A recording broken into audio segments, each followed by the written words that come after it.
отец сказал: ты не умеешь рисовать, у тебя не получится.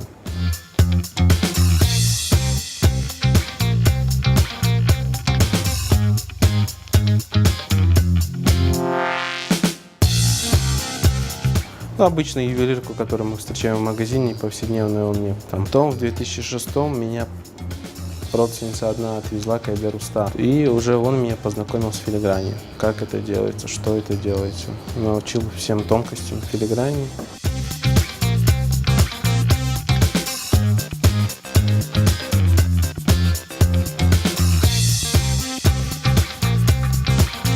У крымских татар было литье. Помимо филиграни было литье, но мало кто об этом знает.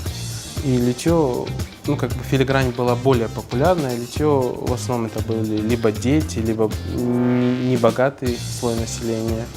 Мне стало интересно вот литье само, как это делалось, как отливались. И я взял за основу литье, орнаменты и как бы в современном плане уже это изготавливал.